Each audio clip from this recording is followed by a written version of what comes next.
শুভ সন্ধ্যা বন্ধুরা, আবারও চলে আসলাম নতুন একটা ব্লগ নিয়ে। তো সারাদিন ব্লগটা স্টার্ট করিনি, তো এখন সন্ধেবেলা ব্লগটা স্টার্ট করলাম। তোমরা সবাই কেমন আছো? আশা করছি সবাই ভালো আছো, আমি অনেক ভালো আছি।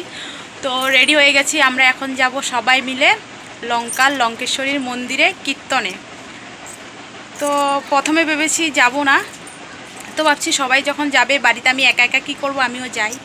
তো এই শাড়িটা পরেছি, এটা বৌদি ভাইয়ের শাড়ি। তাড়াতাড়ি করে রেডি হয়েছি কারণ সবাই আগে রেডি হয়ে গিয়েছিল, তো এখন আমি রেডি হয়েছি তাড়াতাড়ি করে।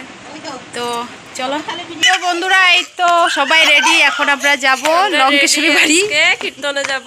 তোমরা যাবে? চলে আসো, চলে আসো সবাই। গাড়ি এসে দাঁড়িয়ে আছে।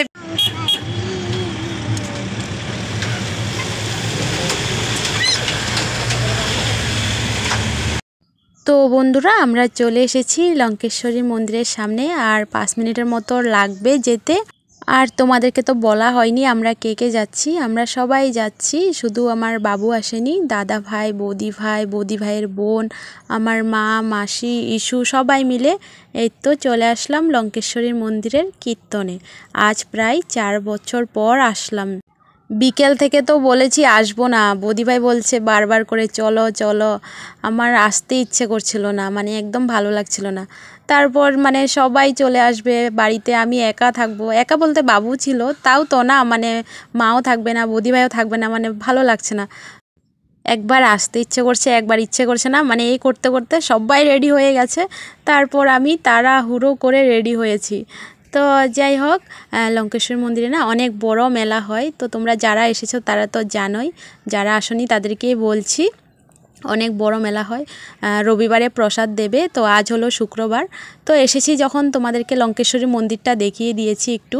তবে আমি ভিতরে মানে যাইনি, যেতে পারবো না, বৌদিভাই গিয়েছে, বৌদিভাই ভিডিও করে এনেছে আর কি। আমি বলেছি একটু ভিডিও করে আনো না লঙ্কেশ্বরী মন্দিরটা, তারপর তোমাদের সঙ্গে একটু শেয়ার করতে পারলাম। তো এই তো এখন 7:30টার মতো বাজে, সেরকম লোকজন নেই, কিন্তু 8টার পর থেকে দেখবে পুরো ভিড় লেগে যাবে।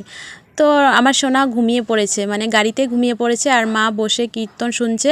তো মার কোলে সোনাকে দিয়ে তারপর আমরা আসলাম আনন্দমেলার দিকে। দেখো আনন্দমেলার এদিকে না এত ভিড়, মানে কি বলবো, কিন্তু কীর্তনের দিকে এত ভিড় নেই, তোমরা দেখতেই পেয়েছো, কিন্তু এই জায়গায় এত ভিড়। তো দাদাভাই জিজ্ঞেস করছে কোনটাতে উঠবি। তো মানে আমার তো নাগরদোলায় উঠতে বেশি ভালো লাগে, কিন্তু বৌদিভাই উঠবে না, আমি একা একা উঠে কি করব। আর দাদাভাইয়ের কোলে আয়শা আছে, মানে দাদাভাইয়ের ছোটো মেয়ে, তো দাদাভাইও উঠবে না। আর সবাই মানে যে এসেছে আমাদের মানে সাথে সবাই মানে ভয় পায়, বৌদিভাইয়ের বোনও ভয় পায়। তো তাই আর কি, ওরা কেউ উঠবে না। আর বৌদিভাই প্রথম আমাকে বলছে চলো ট্রেনে উঠি, আমি বলছি আমি ট্রেনে উঠবো না, তুমি উঠো। ট্রেনে উঠতে কেমন লাগে বলো। তো অনেক মানিয়ে তারপর উঠলাম টোরাতে। তো বৌদিভাই ভিডিও করছিল, আমি বলছি তুমি ভিডিও বন্ধ করো, এখন আরও জোরে ঘুরবে। তো মানে ভয় পেয়ে গেছিলো আর কি বৌদিভাই, তো ফোনটা মানে চেপেছে যে টাচটা ফেটে গেছে। আর নামার পর মানে কি বলবো, কান্না করে দিয়েছে। বৌদিভাইয়ের নাকি মাথা ঘুরাচ্ছে, তো অনেকক্ষণ বসেছিল। তো আমাকে বলছে এমন জানলে আমি উঠতাম না, মানে মাথা ঘুরাচ্ছে। তো আমি বলছি প্রথম এমনই হয়, আমি যখন উঠেছি আমারও মানে এমনই হয়েছে।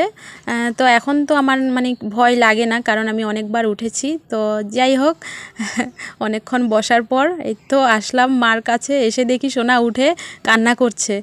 তো আমি কতক্ষণ পর এসে দেখে যাচ্ছিলাম আর কি সোনা উঠেছে কিনা, পরে দেখছি কান্না করছে, তো ওকে নিয়ে এই তো আসলাম।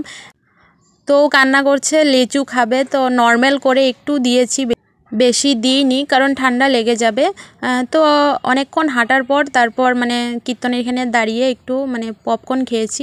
কত হাঁটবো বলো, একটু দাঁড়িয়ে এখন চলে আসলাম কাপড় দোকানের এখানে, মানে 100 টাকার থেকে 450 টাকা অবধি সেল দিচ্ছে। তো বৌদিভাই অনেক শপিং করেছে, ইস্যুর জন্য, আয়েশার জন্য, সোনার জন্য ড্রেস নিয়েছে।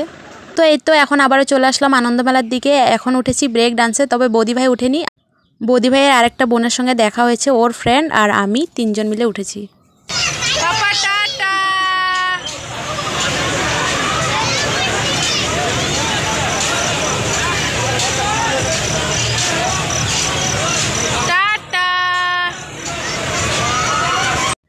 তো বন্ধুরা অনেক ঘোরাঘুরি হয়েছে, এখন খেয়ে নিচ্ছি আইসক্রিম। আর বদিভাই খাচ্ছে কি যেন বলে মকটেল না কি। তো আমি এটা খাইনি কারণ আমার ভালো লাগছিল না। আর আমার সোনাকে দেখো, ও আইসক্রিম খাবে। ওকে বলছি পপকর্ন খেতে, কিন্তু খাবে না, ও আইসক্রিমই খাবে। তো যাই হোক, এখন 11:30 মতো বাজে জানো। তো আর মানে ভালো লাগছে না, এখন বাড়িতে চলে যাব। পুরো পাও ব্যথা হয়ে গেছে। তো তোমাদেরকে একটু লঙ্কেশ্বরী মন্দিরের গেটটা দেখিয়ে দিলাম। ভিডিওটা কেমন লাগলো জানিও, ভালো লাগলে লাইক করে দিও, আর চ্যানেলে নতুন হয়ে থাকলে চ্যানেলটাকে সাবস্ক্রাইব করে দিও। Tata, bye bye.